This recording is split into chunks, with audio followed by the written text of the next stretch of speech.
모습을 보면서 그냥 별로다. 그냥 꼭 저런 것까지 하면서 돈을 벌어야 되나? 애나 잘 키우지. 약간 이런 저만의 선입견과 편견, 고정관념 굉장히 많이 가지고 있었던 그냥 아줌마였어요. 제가 코로나 기간 동안 대면이 안 되니까 이제 우리 만나야 되잖아요. 그래서 줌으로 3년째 아침마다 지금 이제 파트너들과 북미팅을 하고 있어요. 근데 제 인생에서 엄청 큰 변화, 진짜 다른 사람으로 태어나게 해줬던 책이 바로 이 성공하는 사람들의 7가지 습관이라는 책인 것 같아요. 제가 이 책을 되게 두껍잖아요. 그죠? 그러니까 3장씩 읽어가면서 북미팅을 해서 총 4번을 정도를 했어요. 그리고 나서 가장 어려운 건 마지막 단계, 먼저 이해하고 그 다음에 인식하라. 이 단계 너무 어렵더라고요. 저는 제가 억울하고 제가 사과받아야 되고 제가 잘못한 하나도 없는 상황에서 이해하는 게 그걸 받아들이는 것 자체가 너무 힘들었었는데 그 과정들을 겪으면서 이 책이 저를 정말 많이 성장시켰던 것 같아요. 이 책에 보면 그 서두에 이런 그림이 하나 나와요. 여러분들 뭐로 보이세요? 이 그림이 늙은 노파로 보이는 사람도 있을 거고요. 이렇게 젊은 아가씨 얼굴로 보이시는 분도 계실 거예요. 그죠? 틀린 거 아니죠? 둘 다 맞죠? 그러니까 노파로 보는 것도 맞고요. 이렇게 아가씨로 보는 것도 맞아요. 이게 관점의 차이인 거죠. 틀렸다 맞다의 문제가 아니라 서로 다르게 보는 거죠. 제 책에 보면 패러다임에 대한 이야기를 하면서 이런 이야기가 있더라고요. 그러니까 사물을 과거와 다르게 보기만 해도 변화는 자연스럽게 나타난다. 그런데 우리는 이것을 모르고 자신의 태도와 행동을 변화시키기 위해 몇 주, 몇 달, 심지어 몇 년 이상을 공부하면서 외적 성격만 변화시키려고 했습니다. 만일 삶에서 비교적 작은 변화를 원한다면 태도나 행동을 적절하게 조정함으로써 그 목표를 달성할 수 있을 것이다. 그러나 만일 중대하고 커다란 변화를 원한다면 자신이 가진 기본적인 패러다임을 고쳐야 할 필요가 있다. 내가 보는 관점을 바꾸지 않으면 근본적인 변화는 가져올 수 없다는 이야기가 여기 나와 있어요. 제가 왜 이 이야기를 끄집어냈냐면 아내가 저한테 그런 얘기였어요. 너무 제가 제 소개를 안 하고 막 직진하니까 놀라셨죠, 그죠? 나중에 제가 스토리 소개 나올 거기 때문에 제가 바로 물론을 들어봤어요. 그래서 아메이를 조금 다른 관점으로 한번 보자는 거죠. 제가 다른 관점으로 아메이를 봤기 때문에 보였던 것 같아요. 저는 어떤 관점으로 보냐면 일이라는 관점으로 아메이를 보기 시작했어요. 처음에 저희 스폰서를 만났을 때는 그냥 소비자로 만났어요. 스토리에 나오겠지만 저희 아이들이 이제 아들, 딸, 지금 이제 21살, 19살 때였고요. 그 아이들이 6살, 4살일 때 태어나면서부터 둘 다 아토피가 있었어요. 둘째가 딸인데 딸이 조금 더 심했던 것 같아요. 그래서 그 딸을 키우면서 엄마들이 꿈꾸는 로망이 있죠. 예쁜 드레스, 레이스 달린 거 이런 거 입혀보고 싶잖아요. 엄마랑 이게 짝지가 세트로, 그죠? 근데 딸은 순면이 아닌데 다음은 다 뒤집어졌어요. 그래서 제가 팔자에 없는 뜨개질, 퀼트 이런 걸 배워가지고요. 그 기저귀 있죠.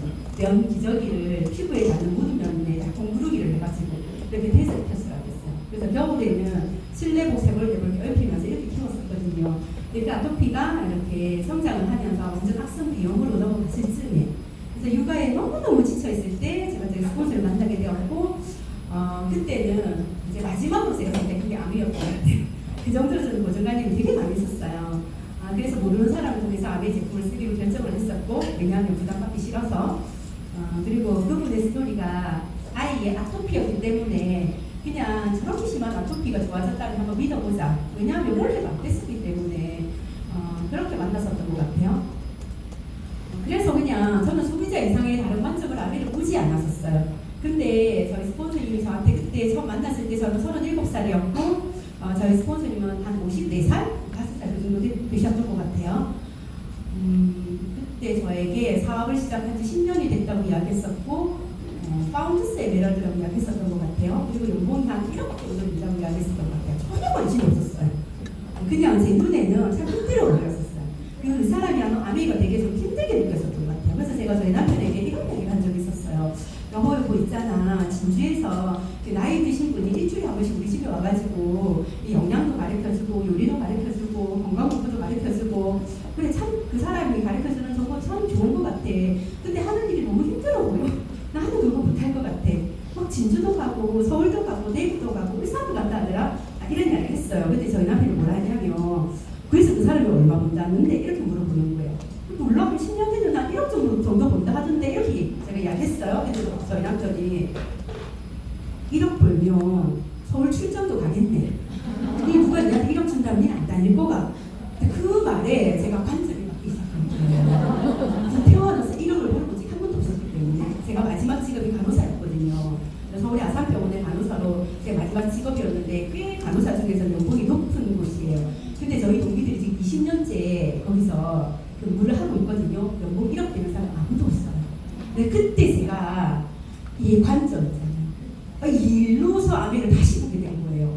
그렇지, 누군가가 만약 나한테 어떤 일인지 말하지 않았지만 그 일이 만약에 윤리적이고 도덕적이고 합법적인 일이면서 나에게 연봉 1억을 준다면 나는 어떻게 할까?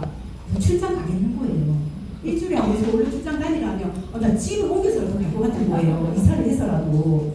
왜냐면 저희 남편의 연봉, 아니 월급이죠. 월급을 조금 더 많이 주는 곳으로 우리가 찾아서 경기도에서 저희 남편은 정신과 레지던트를 했었거든요. 그리고는 수도권은 페이가 너무 약해요. 그래서 저희가 가진 게 너무 없었기 때문에 진짜 아무것도 없었거든요. 또 최대한 사택을 제공하는 곳, 월급이 조금이라도 더 많이 주는 곳을 찾아서 마산으로 내려온 거예요. 그러니까 마산에 아는 사람이 있어서 내려온 것도 아니었어요. 근데 그렇게 살던 연구지를 다 옮겨가면서까지 온 가족이 이사를 온 이유는 딱 한 가지밖에 없어요. 그냥 월급을 조금 더 준다는 거였어요. 근데 누가 나한테 연봉 1억을 준다면 나 안 할까? 그래서 그때 제가 저 아줌마가 하는 일 되게 힘들어 보여라고 생각했던 그 일을 좀 다르게 보기 시작했던 것 같아요. 저는 살면서 이런 일들을 해봤어요. 저는 고등학교를 인문계를 못 나왔어요. 근데 상업학교를 나왔어요. 그래서 18살에 취직을 했었어요. 돈을 벌고 나갔었어요. 제가 첫 월급을 27만 원을 받았던 게 기억이 나요. 그 돈을 하나도 안 쓰고 모아서 제가 대학 등록금을 모아가지고 대학을 가는 제 꿈이었어요. 그렇게 고등학교를 졸업하고 대기업에 사무직, 여경리죠. 제 이름 없이 그냥 김양아 커피 한 잔, 김양아 재떨이 이런 일들을 제가 처음 했던 것 같아요. 그 일부터 시작해서 학교를 다니면서는 진짜 수십 가지 아르바이트를 했던 것 같아요. 왜냐하면 학비도 벌어야 되고 생활비도 벌어야 되고 용돈도 벌어야 되고 모든 걸 제가 다 해결해야 되는 상황이었기 때문에 졸업하는 내내 한 가지 아르바이트를 한 적은 한 번도 없었던 것 같아요. 적어도 2가지, 3가지를 했었던 것 같아요. 책값이 없어서 교수님 졸업 논문 레포트 써주는 거. 저는 여성을 나오게 되면 타이핑 엄청 잘했었거든요.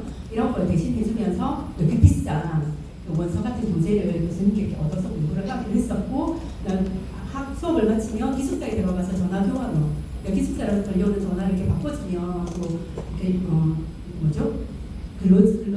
아르바이트가 아니라 이런 것도 했었고요. 호프집을 통째로 제가 맡아가지고 아침부터 저녁까지 그럴 때는 그래서 공간 안출을 과일 전문부터 해서 그때 배워서 전화도 했었고요. 이제 소복가게에서 소복하는 것도 해봤었고요. 그다음에 명절에는 백화점에서 젓갈 파는 것도 해봤었고요. 그다음에 또 부업으로 뭘 했냐면 옷 사입을 돈이 없어가지고 라디오 방송에 여러 편지 써가지고 그 상품 당첨되는 거 있죠. 그거 해보셨어요? 엄청 많이 제가 뭐까지 받아봤냐면 피아노까지 받았어요. 정말이에요. 웃음이 묻어나는 편지 최유랑 예전에 받았는데 제가 편지를 써가지고요. 김치냉장고도 받았고요. 피아노도 받았고요. 전기장판 엄청 많이 받았고요. 청소기, 청바지 상품권, 구두 상품권, 무당 상품권, 그 다음에 꽃배달 다 제 돈이 없는데 용건은 있잖아요. 그래서 제가 사귀는 지금 저희 남편 제 남자친구 우리 선배 생일날 돈이 없는데 뭘 해주고 싶어서 제가 편지를 썼더니 그 편지가 저 10대 정오에 라디오 방송을 타고 온 교정이 다 올라가지고 그냥 사귀는 게 막 들통이 나오더라고요. 그렇게 해서 또 꽃배달 이렇게 오고 정말 많은 아르바이트를 했던 것 같아요. 졸업 시즌에 학교 앞에서 꽃을 사보셨지만 꽃을 팔아보신 적 있으세요? 이제 꽃 떼가지고 포장하는 거 배워가지고 그 앞에서 꽃 사세요 10,000원이에요. 어디에서 팔아야 잘 팔리는지 이런 걸 다 해봤었어요. 그렇게 어렵게 졸업을 해서 제가 원했던 직업은 아니지만 그래도 좀 빨리 취직이 될 수 있는 게 간호사가 제 마지막 직업이었던 것 같아요. 참 열심히 살았던 것 같아요. 너무너무 잘 살고 싶었고 그랬었는데 그 노력만으로 인생이 이렇게 내가 상상하는 것 이상 이렇게 달라지지 않는다는 거에 되게 이렇게 좀 좌절하면서 힘들어하면서 그렇게 살았던 것 같아요. 그래서 제가 이 아메를 일로 봤을 때 제가 이렇게 한번 생각을 해본 거예요. 만약에 이게 일이라면 내가 만약에 할 수 있다 없다를 떠나서 저는 간호사 일을 할 자신이 있어서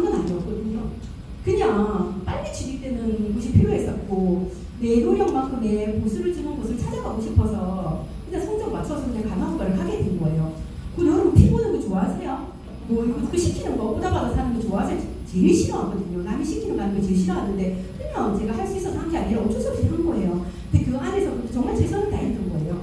그냥 간호사 직업을 이왕 가졌기 때문에 이왕이면 페이 많이 주는 곳으로. 그래서 서울도 아는 사람이 있어서 간 거 아니에요. 물어서 그냥 기숙사에 들어가가지고 그냥 연장에 헤딩하면서 배워내면서 근데 그렇게 일이라는 걸 했었던 것 같아요. 그래서 제가 아미를 일로 보니까 저는 그때 아이들이 어렸기 때문에 제가 이걸 일로 해보겠다고 결정했을 때가 2010년도 9월이었어요. 저희 아들이 초등학교 입학했을 때고 8살, 딸이 6살이었어요.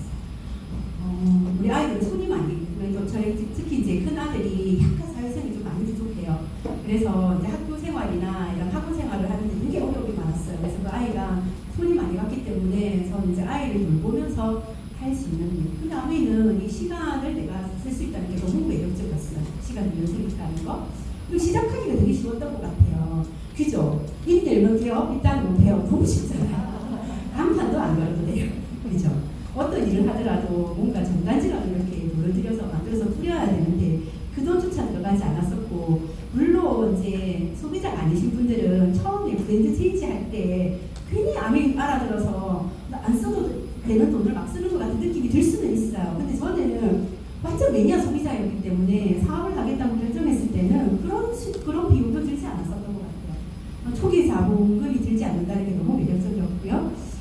사업을 진행하는 사람들을 보면서 유지비가 들지 않는 게 참 되게 진짜 너무 괜찮다는 생각이 들었어요. 왜냐하면 어떤 일을 시작했다가 그 일이 조금 잘 되기 시작하니까 직원도 늘리고 점포도 늘리고 간판도 바꾸고 인테리어도 바꾸고 그래서 벌어놓은 돈을 또 한 번에 이렇게 투자를 하고 뭐 이런 것들을 되게 많이 봤기 때문에 계속 그렇게 해야 되는 일이라면 저는 불안이 강하고 걱정이 많고 겁이 많은 성격이기 때문에 아마 못했을 것 같아요. 제가 가장 마음에 들었던 건 바로 이 부분이었어요. 자기 결정권이 많다. 저희 아이들이, 아직 아이들은 다 설명하지 않았어요. 근데 저희 딸이 이제 캐나다에서 공부를 하고 있는데 지금 나와 있어요. 방학이라서. 네, 딸하고 이렇게 이야기를 나누는데 이런 제가 이렇게 질문을 했어요. 하나야, 너는 이 직업으로서 엄마가 하는 일 어떻게 생각해? 라고 이렇게 한번 물어봤어요. 그래서 우리 딸이 엄마가 이렇게 성공한 거는 되게 좋아 보이는데 근데 되게 힘들어 보여. 그래서 뭐가 힘들게 느껴져요? 사람들을 굉장히 많이 만나야 되잖아. 엄마는 사람들을 만나는 게 되게 겁이 나. 그러니까 자신이 없어. 아니거든요. 우리 딸이 진짜 자기성 좋거든요. 저렇게 아무 때나 사막 한복판에 떨어뜨려도 그 사람한테 기분 먹어서 찾아서 먹을 걸 얻어먹고 살아 나올 것 같은 딸고 사람 만나는 건 어렵다고 생각하는구나 라는 생각을 했어요. 그래서 그 이야기를 하더라고요. 그래서 그래, 네가 보는 관점이 틀리진 않다. 근데 엄마가 하는 일은 조금 다르다. 사람을 내가 선택할 수 있어. 대부분의 일은 사람을 선택을 못해. 내가 직장을 다녔을 때도 그 직장 상사가 너무 싫었는데 엄마는 선택을 못해서 내가 그만뒀었거든. 근데 자영업을 할 때도 엄청 진상 부리는 손님들이 와도 참아야 되거든. 그냥 성질 한번 부려버리면 끝나거든. 근데 엄마는 핑퐁 안 갖다 쓰면 된다? 전화 안 받아버리면 된다? 여기 사람이 더블에서 못 먹게 만들어버리면 된다? 엄마가 하는 일은 사람을 내가 선택하는 일이기 때문에 너 어때? 네가 좋아하는 친구들 만나는데 시간 쓰는 거 아까워? 아니야. 하나도 안 아깝대. 친구를 만나기 위해서 서울을 가고 친구를 만나기 위해서 캐나다를 가고 그 친구들과 뭔가를 하는 거 너무 즐겁대. 엄마는 그런 일을 하는 거야. 엄마가 선택한 사람과 선택한 장소에서 하고 싶은 일을 하는 것이 저는 하면서 느끼는 부분 중에서 아무리 가장 큰 매력은 바로 이건 것 같아요. 내 시간을 내가 선택할 수 있다. 내가 만나는 사람을 선택할 수 있다. 내 연봉도 내가 선택할 수 있다. 내 목표도 내가 선택할 수 있다. 이게 너무 멋진 것 같아요. 그리고 또 이런 생각을 해봤었어요. 그래도 하다가 잃을 게 많다면 겁나지 않으세요? 저는 겁났을 것 같아요. 근데 진짜 제가 첫 발을 뛰게 해준 건 바로 이 부분이었던 것 같아요. 그럼 아무리 생각해도 손해보는 일은 아니었어요. 그냥 생필품이 너무 좋아서 쓰면 되는 거예요. 제가 최악의 경우를 한번 생각해봤었어요. 직장 생활을 하다가 최악의 경우는 뭐죠? 수입이 끊어지면서 뭔가 또 새로운 걸 또 찾아야 되잖아요. 자기도 공부를 해야 될 수도 있고, 그죠? 면접을 봐야 될 수도 있고, 면접 보는 거 쉽습니까? 좀 어렵던데요. 뭐 자격증 따는 거 쉬워요. 진짜 그런 거 하기 싫던데요. 뭐 새로운 곳에 옮겨가지고 다시 적응하는 건 어때요? 너무 겁나던데요. 제가 아미 사업의 최악을 생각해봤어요. 최악은 뭘까? 제가 이 비즈를 듣고 나서 연금이라 했으니까 최소 20년은 해야 되겠네.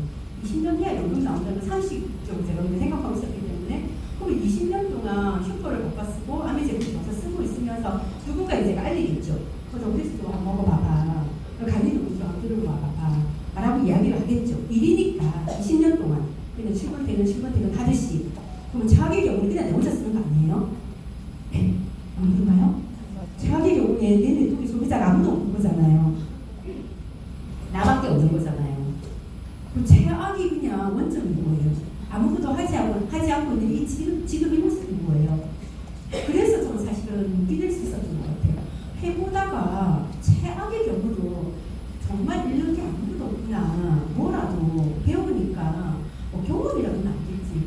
지식이라도 남겠지. 하다못해 내가 쓰는 제품이라도 좀 똑바로 제대로 알고 쓸 수 있겠지. 그냥 이거였던 것 같아요. 그리고 이 사업의 성격? 노력습니다. 저는 이거 너무 좋았어요. 출발선이 같다는 거 이게 너무너무 좋았어요. 저는 항상 출발선이 같지 않아서 너무 억울하게 많았던 사람이었거든요. 남의 사업은 대통령이 와도 3%, 혼자 그냥 돈 하나 들고 해야 되잖아요. 너무 좋더라고요. 서울대를 나와도 3%, 중학교 졸업해도 3%. 그래서 이 출발선이 같다는 게 진짜 저한테 되게 매력적이었던 것 같아요. 그리고 평생 할 수 있잖아요. 이것도 되게 매력이었어요. 저는 새로운 걸 자꾸 배워서 변화하고 적응해야 되는 걸 되게 좀 두려워했었어요. 지금은 그래서 잘해요. 그때는 그랬었어요. 그렇게 되게 잘 안 됐던 사람이었거든요. 그래서 이거 한 번만 배워놓으면 내가 잘할지 잘 못할지 모르겠지만 어쨌든 그냥 평생 할 수 있겠구나. 새로 안 해도 되겠구나. 이런 게 그냥 저한테 되게 매력이었던 것 같아요. 다른 분들 보상을 한번 생각해봤어요. 일이라는 거는 근데 부부세요 하시겠어요? 한 달에 50만 원 준다면 평생을 해보시겠어요? 매력 없잖아요. 제가 서울까지 그 낯선 곳에 아는 사람 아무도 없는데 혼자서 먼저 써가지고 면접 보고 찾아갔던 이유는 보수가 조금 더 많았기 때문에 그 돈을 조금 더 많이 주니까 그냥 그 수고를 기꺼이 제가 했던 거죠. 다음에 사업에서 보상은 어떨까요? 이게 저렇게 아무리 일의 관점으로 매력이 많다 하더라도 돈이 안 되면 뭐 그렇게도 열심히 하지 않을 것 같아요. 보상은 여러분이 이 사업을 10년, 20년, 30년 지금 한국에서 30년 이상 하시는 분이 계시잖아요. 근데 그분들을 보면 보상은 알 수 있어요. 그냥 어떤 일을 선택할 때 또 뭔가 일을 선택해야 된다면 저는 내가 선택하려고 하는 그 일을 10년째, 20년째, 30년째 아니면 끝까지 하는 사람도 있을 거잖아요. 그걸 보고 지금은 선택하라고 말씀드리고 싶어요.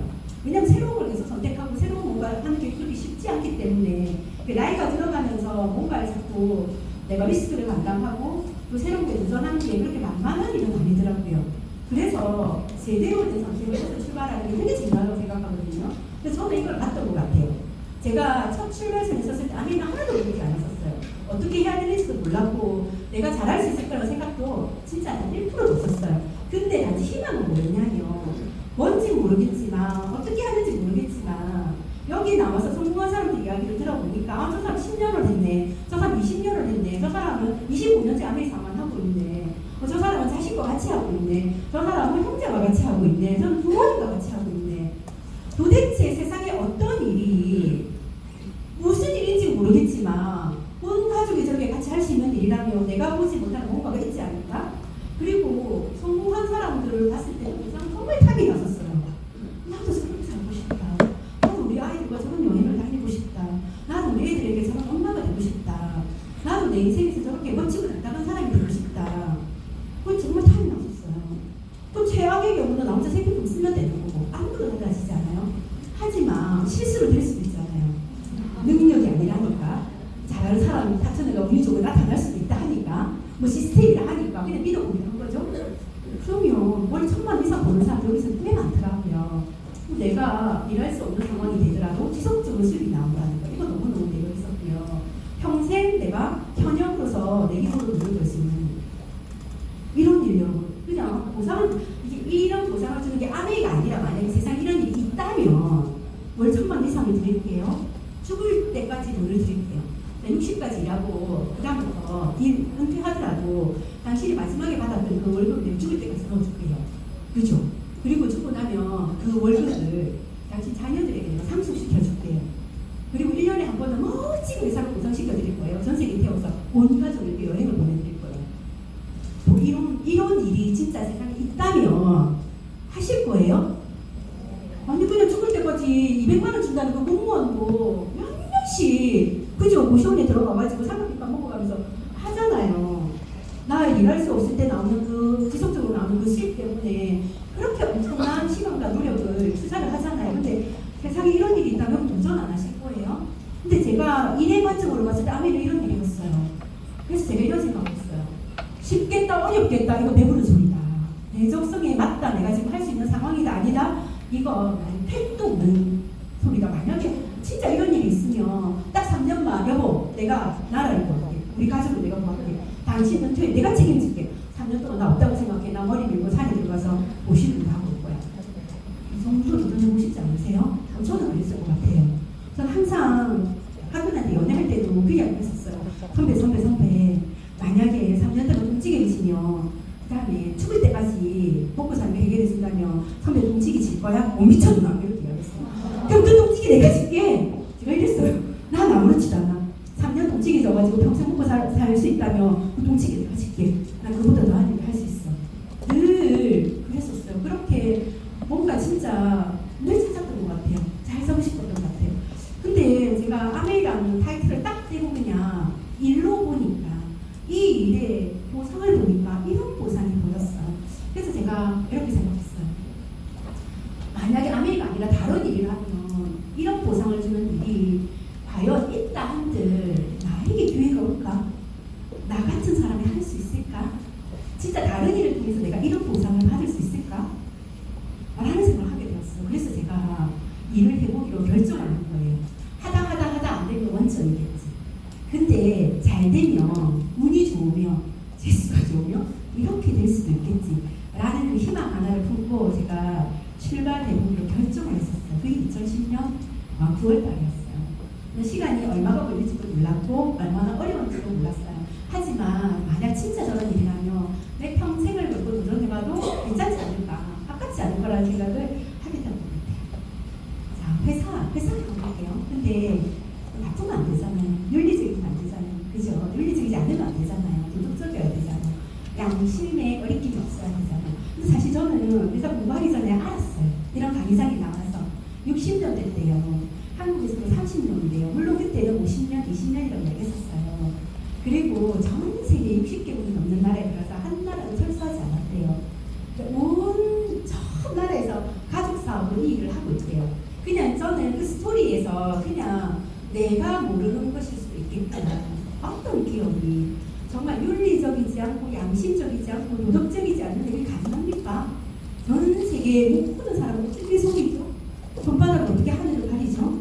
그래서 그냥 제가 그건 그냥 감각적으로 저는 믿었던 것 같아요. 내가 알아보지 않아도 내가 몰라서 그렇지 이건 진짜 괜찮은 일일 수도 있겠구나. 근데 알아보니까 더 대박이에요. 근데 저는 지금도 이 기업의 가치를, 이 기업의 비전을 진짜 1000분의 1, 10,000분의 1, 아니 100만분의 1도 모른다고 생각해요. 지금도 새롭게 아메리카 준비하고 있는 건강 바이오 플랫폼 비즈니스는 너무너무 엄청나지 않던가요? 그죠? 마이크로바이옴은 흥분하고 계시죠? 근데 마이크로바이옴은 맞춤 건강에서 이제 시작이라고 이야기하잖아요. 제가 지금 다시 또 이 새로운 비전 앞에서 엄청 설레거든요. 그래서 네. 기업 운영서는 너무 마음에 들었어요. 기업 운영 여기 사업하고 싶으시잖아요. 자영업 말고 사업하고 싶죠. 자영업과 사업의 차이가 뭐예요? 자영업은 내가 다 해야 되는 거예요. 사업은 시스템이 있는 거예요. 그래서 시간적인 자유와 경제적인 자유를 동시에 누리기 위해서 사업이 있어야 되더라고요. 근데 사업을 하고 싶은데 사업은 아무나 못하잖아요. 엄청난 자본을, 엄청난 리스크를 감당해야 되고 그 다음에 어마어마한 시스템을 가지고 있어야 되고. 근데 이런 사업을 성공시키기 위해서 꿈꾸는 모든 사람들에게 기회를 줘요. 근데 아메리카 기회는 줬어요. 근데 성공을 주지는 않아요. 많은 사람들이 착각을 하더라고요. 근데 기회를 받으면 성공할 거라고 생각하시는데 그건 아니에요. 근데 저는 이 기회가 너무 감사한 거예요. 전 사업으로 성공했는 사람이거든요. 자영업을 해서 제 주변에 자영업에서 저 정도 버는 사람 많아요. 근데 라이프 스타일이 똑같지 않아요. 시간을 쓰는 것 같지 않아요. 라이프 스타일 이런 가치적인 부분은 달라요. 제가 하고 있는 고민과 그들이 하고 있는 고민이 완전 다르더라고요. 그게 진짜 돈만 있는 사람이 아니더라고요. 근데 하면서 알게 되었어요. 근데 하기 전에도 이 기업 이념은 세상에 어떻게 저런 그리고 창업인형이에요. 창업자가 아미기업을 만들 때, 초창기 때 친구 둘이서 세제 하나를 들고 만들 때 원대한 꿈을 꿨다는 거죠. 우리 이 사업을 우리만 하지 말고 우리처럼 기회가 필요한 사람들한테 사업의 기회를 주자. 공짜로 주자. 그래서 뭔가 열심히 한 사람한테 세상은 그냥 내 노력만으로도 살만한 곳이야. 진짜 살아볼 만한 가치가 있는 곳이야. 라는 걸 알게 해주자. 그래서 그 사람들에게 인간은 자유롭게 살아야 돼. 그 다음에 가족과 함께 있을 때 가장 행복하다고 느낄 수 있어야 돼. 그리고 오늘보다 내일이 더 희망적이어야 돼. 충분한 보상이 되어야 돼. 이걸 다 해주겠다고 회사를 창업했어요. 창업인형이에요. 여러분이 다니고 있는 직장은 어떤가요? 저희 남편 병원 하고 있거든요. 병원의 창업인형 이런 거 아니에요. 전기를 아껴 쓰자 뭐 이런 거 있잖아요. 오너가 되니까 날이 더워지니까 에어컨 거라 에어컨 불 거라고 저희 남편이 생전 안 하는 걸 잔소리를 하고 다니더라고요. 이런 창업인형 너무 쉽지 않아요? 근데 제가 이렇게 하면 아무도 못해요. 기업은 나 뭘 하냐 이런 일을 하는 거예요. 캠핑시프 이거로 말씀 뭔가 아미가 꿈꾸는 세상이 저 멀리 있는 게 아니라 바로 지금 우리들의 삶을 조금 더 나은 삶으로 변화시키자는 거죠. 그래서 제가 이렇게 떠들고 있는 거예요. 여러분들이 지금보다는 조금 더 나아질 수 있다는 거죠. 이 기회를 나의 일로 받아들인다면 정말 조금 더 나아질 수 있을 거예요. 더 오래 안 먹던 거 먹게 될 거거든요. 건강이 나아질 거예요. 이런 곳에 와서 생전 처음 듣는 이야기 듣게 될 거거든요.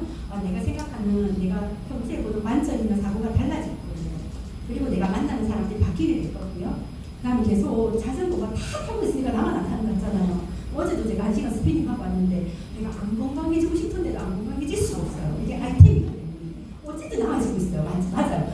아직 힘들다 하진 않았어요. 힘은 좀 들 수 있어요. 근데 나아지는 건 정확해요. 맞아요. 그래서 혼자 있는 게 아니라 누구랑 함께 이렇게 서로 도와서 좀 더 나은 삶을 하는 게 우리가 하는 비즈니스의 본질인 것 같아요. 이런 일을 저도 하고 있는 거예요. 그리고 정말 대단한 사태가 또 넘길게요. 찾아보세요. 근데 창업자의 마인드나 철학이나 정신이 너무 멋졌던 것 같아요. 그래서 사실은 이 기업이 저를 진짜 태산 같은 자부심을 가지게 만들어줬던 건 사실이에요.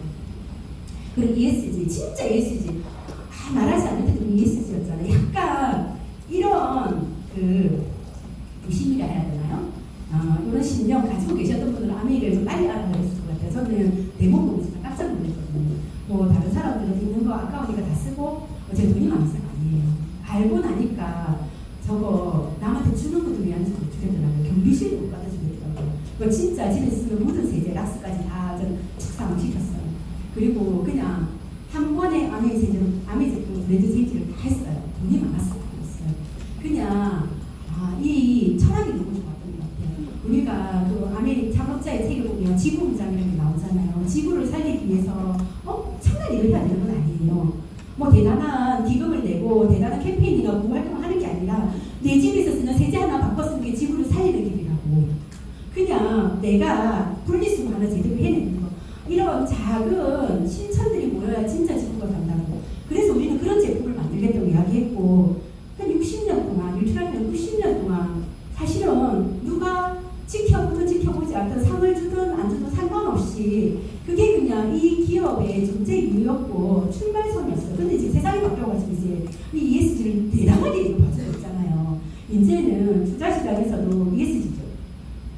기업이 이제는 환경을 이야기하지 않는 사람들이 투자를 안 해요. 그래서 주식시장에서도 ESG잖아요. 근데 그냥 ESG 한국 아메리가 어떤 일을 하고 있는지 객관적으로 알 수 있어요. 너무 많아요. 이런 자료는. 지금도 뭐 다단계하고 뭐 이런 이야기 하시는 분들은 그럼 상종을 하지 마세요. 정말 책도 안 내주시는 분이고요. 그러니까 몇 년 전에 조선시대 전 사람 아니에요? 그러니까 뭔가 이렇게 배우는 걸 싫어하고 사고가 유연하지 않는 사람을 만나면 눈이 딸립니다. 그렇지 않나요? 정말 싫어요. 에너지 좋은 사람, 뭔가 이렇게 유연하고 긍정적인 사람들과 제 아까운 시간을 같이 보내고 싶어. 차라리 혼자서 책 읽는 게 나을 것 같아. 그렇게 그죠? 어쨌든 찾아보면 너무 많이 나와 있어요. 여기 보면 거짓말하지 않죠. 한국 아메 ESG 전용 마인드. 포장 용기는 자연에서 없는 소재와 자연 소재에 좀 적합한 패키지를 개발하고 속 포장지는 옥수수 녹말을 재료하고 종이 인쇄는 재활용이 용이하도록 친환경 콩잉크를 사용하고 골판지는 세계적인 기업리 환경단체 SFA가 만드는 숲에서 나온 재료를 활용하고 진짜 좋은 일을 하잖아요. 제가 오늘 관점 이야기했잖아요. 만약에 내가 기업을 그죠? 마진이 줄어들 건데 보이지도 않는데 이런 뭔가를 써야 되니까 기업의 이윤이 줄어들 거잖아요. 그런데 이렇게 양심적으로 할 수 있는 기업이 과연 몇이나 될까요? 근데 이거 안 하면 수입이 훨씬 늘어날 수 있는데 할 수 있는 사람 몇이나 될까요? 이거 되게 어려운 일이라고 생각해요. 우리가 그렇지 않은 기업을 잘 살려고 있다고 생각해요. 그래서 이런 철학을 가지고 제품을 만들어내는 기업이 있다면 진짜 나 한 사람 한 사람이 이제 알아들었잖아요. 저번에 오늘 이 강의 해보신 분들은 이제 들었잖아요. 듣는데 듣고 나서 나가서 우리 집에서부터 세제 바꿔서 그거 실천하지 않으면 이제 양심에 손을 올리시기 바랍니다. 알고 나서 안 하면 진짜 부끄럽죠. 몰라서 지금까지 안 했던 거 용서해드릴게요. 이제 아셨잖아요. 그래서 알리셔야 돼요. 그냥 이런 일을 알리는 거예요.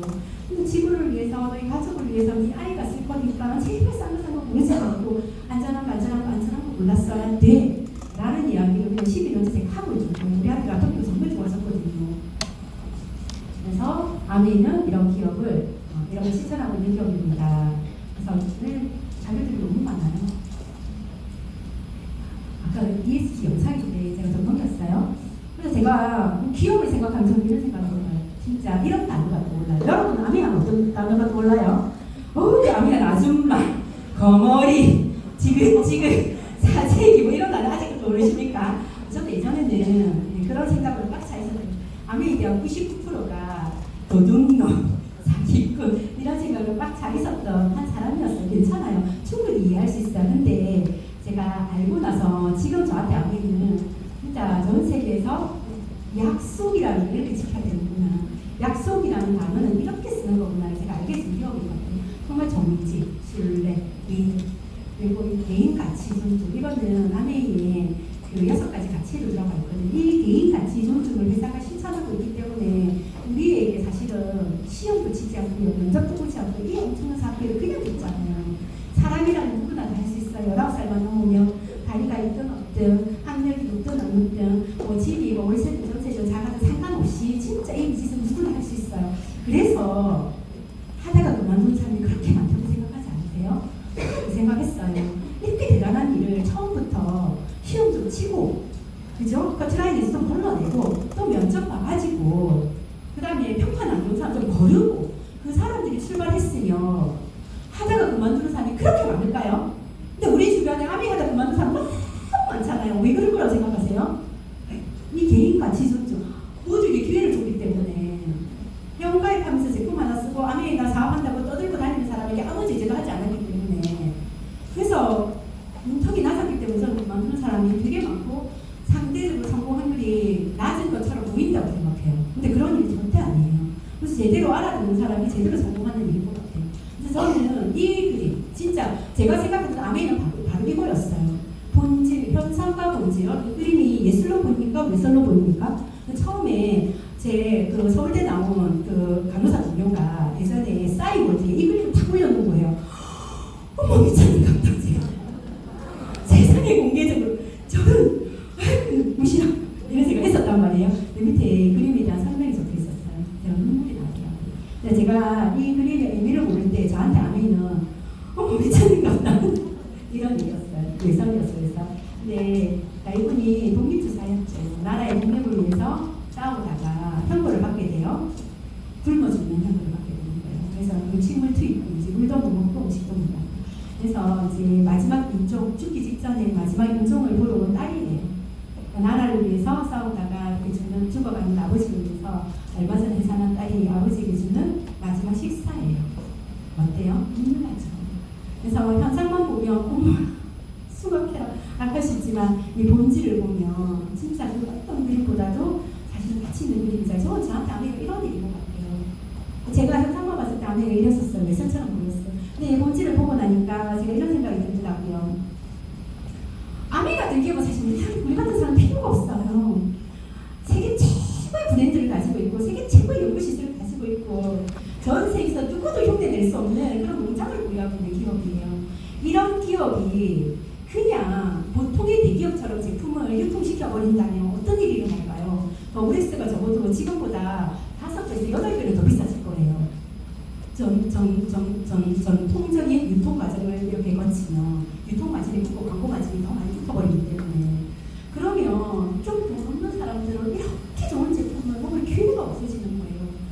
저같이 그냥 집에서 살림만 살던 아줌마는 사업의 기회가 없어지는 거예요. 그럼 저한테 그 생각이 들어서 아메한테 우리 같은 사람 어차피 필요 없을 수도 있어요. 하지만 저한테 아메는 너무너무 필요해요. 아무도 저에게 똑같은 출발선에서 사업의 기회를 준 적은 한 번도 없었던 것 같아요. 제가 간호사 되어 보니까요, 거기도 줄이던데요. 서울대 안 나오니까 10년 넘게 있어도 진급을 안 시켜줘요. 제가 고등학교 졸업하고 취직할 때요, 키가 160이 안 넘으니까 원서는지 안 써준대요. 진짜 미치겠더라고요. 그러니까 키는 어떻게 노력을 안 되는 거잖아요. 다른 건 내가 노력을 하겠는데. 그래서 세상은 항상 저한테 이렇게 불공평한 출발선을 줬던 것 같아요. 근데 아멘만큼은 저한테 똑같은 출발선을 줬던 것 같아요. 그래서 저는 이거 해볼 만한 게임이다라고 생각을 했거든요. 제 개인적으로 봤을 때 저는 아이들 아토피 때문에 사실은 아멘 제품을 만나게 되었어요. 그리고 저희 스폰서를 통해서 한번 저희 남편의 질문, 그래서 그 사람이 얼마 번다는 게 일이라면 뭐 이렇는데 너는 안 하겠어. 그 말 한마디 때문에 제가 관점을 다르게 보기 시작했고, 그래서 로스의 아미가 그때 궁금해지기 시작했어요. 그래서 저한테 사업 설명을 들려주는 기회가 만들어졌고, 지금 제 일이 된 거예요. 그리고 사실 제 아미는 저에게는 제 꿈을 이루게 해준 수단이었다. 저는 사실 이 이야기를 갖고 저도 너무 길었고, 그래서 제가 아토피 때문에 제일 처음 썼던 건 공기청정기였어요. 공기청정기. 그냥 커피가 바로 멈추더라고요. 무슨 짓을 해도 안 멈추는 그 커피가. 진짜 1년 내내 매일 밤 새벽 5시만 되고 커피를 쏟으면서 잠에서 깨어서 울었거든요. 제가 공부욕심, 아이들 교육욕심 엄청 많아가지고 제 한풀이를 아이들에게 하고 싶어가. 저는 공부 너무 하고 싶었는데 가정형편상 그리고 그런 이제 다른 여자는 공부하면 안 된다는 철학을 가진 아버지분들 살았기 때문에 못했어요. 그래서 그 한풀이를 제가 아이들에게 하고 싶어서 4살 때부터 영유치를 보냈어요. 한 달 100만 원짜리. 요즘 더 비싸더라고요. 한 달에 100만 원을 주고 영유치를 보냈는데 애가 아파서 유치원을 못 가면 어떨까요? 미치죠. 그죠? 내 아픈 게 보이지 않고 결석하는 게 보이기 시작해요. 그런 일이라니까 실제로 돈을 쓰면 기대치가 올라가게 돼서, 그래서 아이들이 자존감 높게 키우시려면 돈을 쓰지 마세요. 진짜 그렇더라고요. 그래서 이 코피 때문에 잠을 못 자는 아이가 항상 걱정이었는데, 저희 스폰서님이 시키는 대로 할게요. 해서 물을 바꾸세요. 아니 전자기를 넣으세요. 음식을 만들어주세요. 영양제를 먹으세요. 이 4가지를 이렇게 알려줬던 것 같아요. 제가 이거 환경 바꾸는 걸 좋아진다는 거 뭐라고 해보지. 근데 진짜 이 공기청정기가 즉각적으로 효과가 있었기 때문에 좀 제품에 대한 믿음은 바로 생겼던 것 같아요. 그래서 어떻게 제가 물도 바꾸고요. 힘들었던 게 이제 음식 해먹이라는 거죠. 음식하는 걸 정말 싫어하거든요. 그래서 요리를 간식을 먹어야 되잖아요. 그래서 요리를 배우기 시작했던 것 같고요. 영양제 먹이라는 부분에서 약간 먹으면 안 들었었어요. 예전에 간호사이고 전남도 의사였잖아요. 약은 꼭 필요할 때만 먹어야 되고 많이 먹으면 안 좋다라는 고정관념을 가지고 있었기 때문에 약처럼 생겼잖아요. 저렇게 어린 아이에게 그것도 몸도 아픈 애한테 저렇게 먹으라고 미치지 않았어요.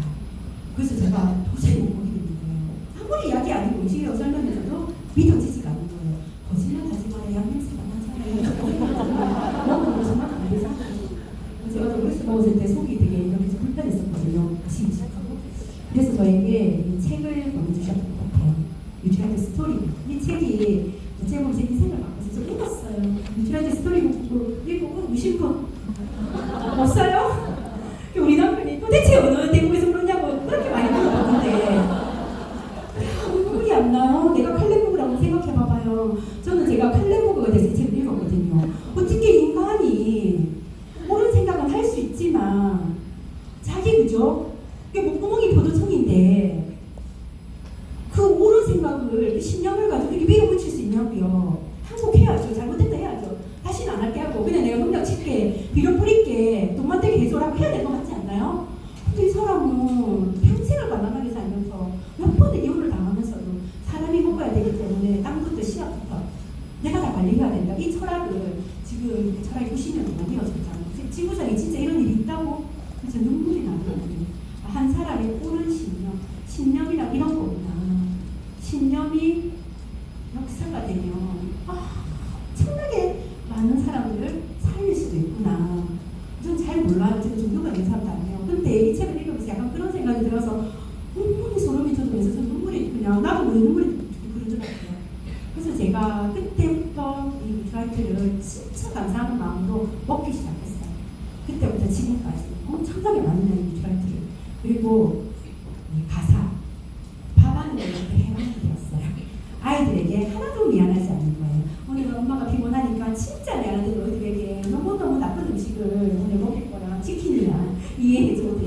엄마가 아세로를 좀 더 줄게, 맥주 내려줄게, 이거 먹으면서 치킨 먹자. 애들이 엄마 뭐 너무 이해가 돼요. 제가 치킨 진짜 먹기 싫지만 먹을게요.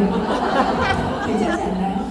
제가 다음 대방에 갔어요. 슈라이트를 저를 진짜 자유인으로 만들어주고 이 엄청 많은 제품군이지만 딱 이 제품 세 가지가 제 사업의 시작점이었던 거거든요. 그래서 저는 이제 못하는 요리, 내가 하면 전 세계 모든 사람이 요리할 수 있다. 똥손도 요리할 수 있다.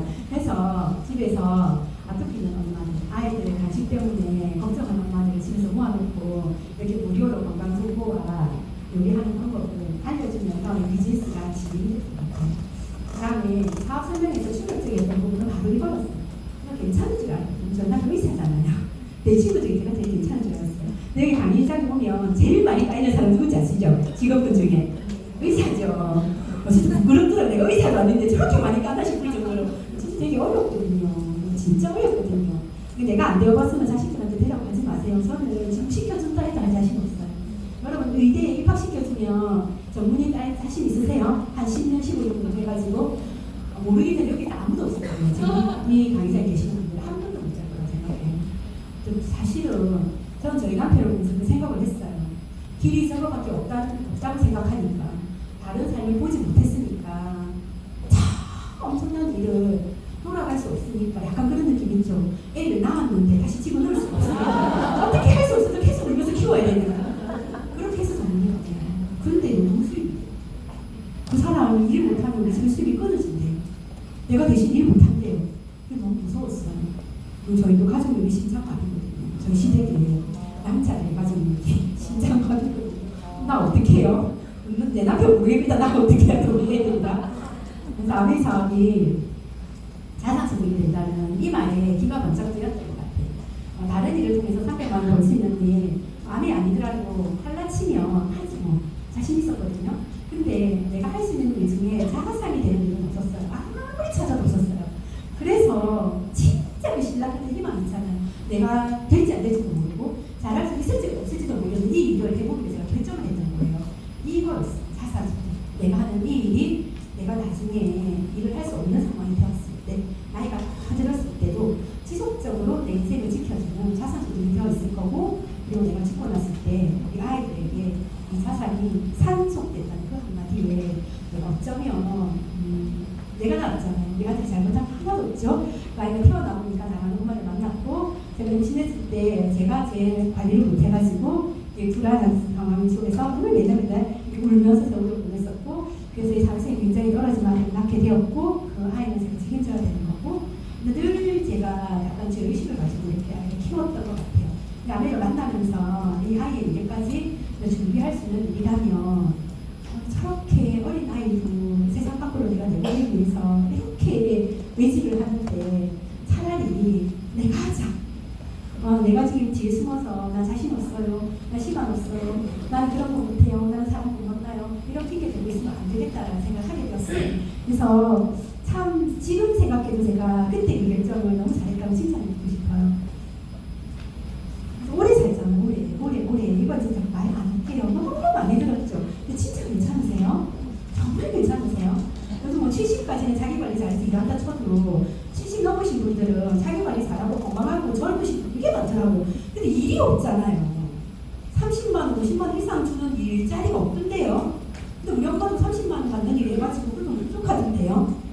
그래서 엄마랑 친엄마랑 같이 살거든요. 제가 청소기를 꼭 생활비 밀고 또 엄마한테 돈 빌리고 안 갚고 이부 이자를 제가 이자를 주고 그다음에 또 카드도 드렸어요. 마음껏 쓰시라고. 그런데도 청소비 또 달라는 거예요. 그래서 또 드려요. 어디다 다 쓰는지 모르겠지만 어쨌든 그런데도 태권도도 일하러 가세요. 막 휴지소로 다니시고 돼지 뭐 이거 빈병주로 다니시고 아직 건강하시거든요. 일할 수 있는 나이거든요. 근데 일자리가 없더라고요. 정말 지금 사실은 저희 부모님을 보면서 저는 노예에 대한 현실 생각을 좀 했던 것 같아요. 너무 열심히 사시고 본인도 준비를 하지 않아서 나이 들어서 눈치 보고 싶어서 눈치 보는 거 아니잖아요. 근데 눈치 보게 되잖아요. 그런 걸 보면서 지금도 중요하지만 정말 나이 들었을 때 일이라는 거는 진짜 내 자존심을 지켜주기 위해서 반드시 가지고 있어야 되는구나라는 걸 제가 좀 이 속에 있으면